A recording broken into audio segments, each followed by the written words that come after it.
ছাত্ৰ-ছাত্ৰীসকল এতিয়া আমি পাঠটোত থকা শব্দ অৰ্থসমূহ পঢ়ি চাম।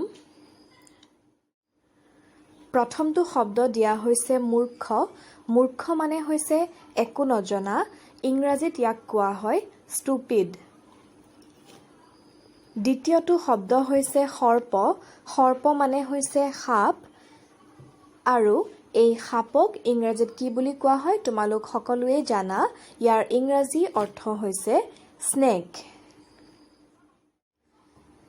ইয়াৰ পিছৰ শব্দটো হৈছে ধূৰ্ত। ধূৰ্ত মানে হৈছে টেঙৰ আৰু এই ধূৰ্ত শব্দটোক ইংৰাজীত কোৱা হয় কানিং। ইয়াৰ পিছৰ শব্দটো মূৰ্ছা। মূৰ্ছা মানে হৈছে অচেতন হৈ যোৱা আৰু এই মূৰ্ছা শব্দটোৰ ইংৰাজী অৰ্থ হৈছে চেন্সলেছ। ইয়াৰ পিছৰ শব্দটো হৈছে ধৈৰ্য। ধৈৰ্য শব্দটোৰ অসমীয়া অৰ্থ হৈছে স্থিৰতা আৰু ইংৰাজীত ইয়াক কোৱা হয় পেচেন্স। ইয়াৰ পিছৰ শব্দটো হৈছে উৰ্মি। উৰ্মি মানে হৈছে পানীৰ ঢৌ। ইয়াক ইংৰাজীত কোৱা হয় ৱেভ। হৰ্ষ। হৰ্ষ মানে হৈছে আনন্দ, হাঁহি আৰু ইয়াৰ ইংৰাজী অৰ্থটো হৈছে জয়। ইয়াৰ পিছৰ শব্দটো হৈছে অৰ্চনা। অৰ্চনা মানে হৈছে উপাসনা কৰা, পূজা অৰ্চনা কৰা। ইয়াৰ ইংৰাজী অৰ্থটো হৈছে ৱৰ্শ্বিপ। ইয়াৰ পিছৰ শব্দটো হৈছে গৰ্হিত।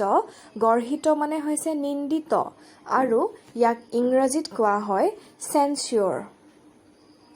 ইয়াৰ পিছৰ শব্দটো হৈছে নিৰ্ভীক। নিৰ্ভীক মানে হৈছে ভয় নকৰা বা ভয় নথকা। ইংৰাজীত ইয়াক কোৱা হয় ফিয়াৰলেছ। ইয়াৰ পিছৰ শব্দটো হৈছে কৰ্কশ। কৰ্কশ মানে হৈছে খহটা, যি মিহি নহয়, খহটা। ইয়াক ইংৰাজীত ৰাফ বুলি কোৱা হয়। ইয়াৰ পিছৰ শব্দটো হৈছে ৰাজৰ্ষি। ৰাজৰ্ষি মানে হৈছে ঋষিৰ দৰে ৰজা। এই ৰাজৰ্ষি শব্দটো ৰাজ যোগ ঋষি এই দুটা শব্দ লগলাগি গঠন হৈছে। ৰাজৰ্ষি মানে হৈছে ঋষিৰ দৰে ৰজা আৰু ইয়াক ইংৰাজীত চেইণ্টলি কিং বুলি কোৱা হয়। ইয়াৰ পিছৰ শব্দটো হৈছে আৱৰ্জনা। আৱৰ্জনা মানে তোমালোক সকলোৱে জানা জাবৰ জোথৰ আৰু ইয়াৰ ইংৰাজী অৰ্থটো হৈছে গাৰ্বেজ, তোমালোকে জানাই। একেবাৰে শেষৰ শব্দটো হৈছে প্ৰৱৰ্তক। প্ৰৱৰ্তক মানে ইয়াত দিয়া হৈছে কৰোঁতা বা চলাওঁতা, অৰ্থাৎ যিয়ে প্ৰৱৰ্তন কৰে তেওঁকেই প্ৰৱৰ্তক বুলি কোৱা হয়। ইয়াৰ ইংৰাজীৰ অৰ্থটো হৈছে অৰিজিনেটৰ।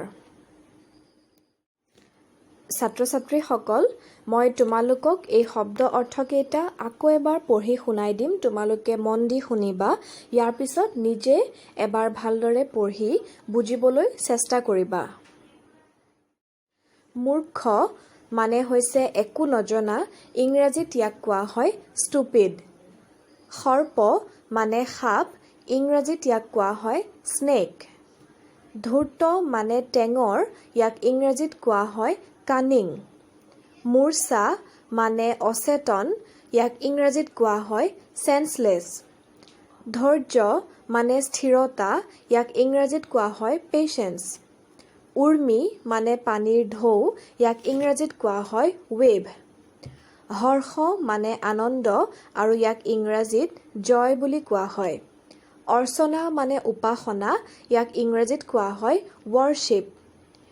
গৰ্হিত মানে নিন্দিত। ইয়াক ইংৰাজীত কোৱা হয় চেন্সিয়ৰ। নিৰ্ভীক মানে ভয় নথকা। ইয়াক ইংৰাজীত কোৱা হয় ফিয়াৰলেছ। কৰ্কশ মানে খহটা। ইয়াক ইংৰাজীত ৰাফ বুলি কোৱা হয়। ৰাজৰ্ষি মানে ঋষিৰ দৰে ৰজা। ইংৰাজীত ইয়াক কোৱা হয় চেইণ্টলি কিং। আৱৰ্জনা মানে জাবৰ জোথৰ। ইয়াক ইংৰাজীত গাৰ্বেজ বুলি কোৱা হয়। প্ৰৱৰ্তক মানে হৈছে কৰোঁতা বা চলাওঁতা, অৰ্থাৎ যিয়ে প্ৰৱৰ্তন কৰে আৰু ইয়াক ইংৰাজীত কোৱা হ'ব অৰিজিনেটৰ। গতিকে ছাত্ৰ-ছাত্ৰীসকল তোমালোক সকলোৱে এই শব্দ অৰ্থকেইটা ভালদৰে পঢ়ি মনত ৰাখিবলৈ যত্ন কৰিবা।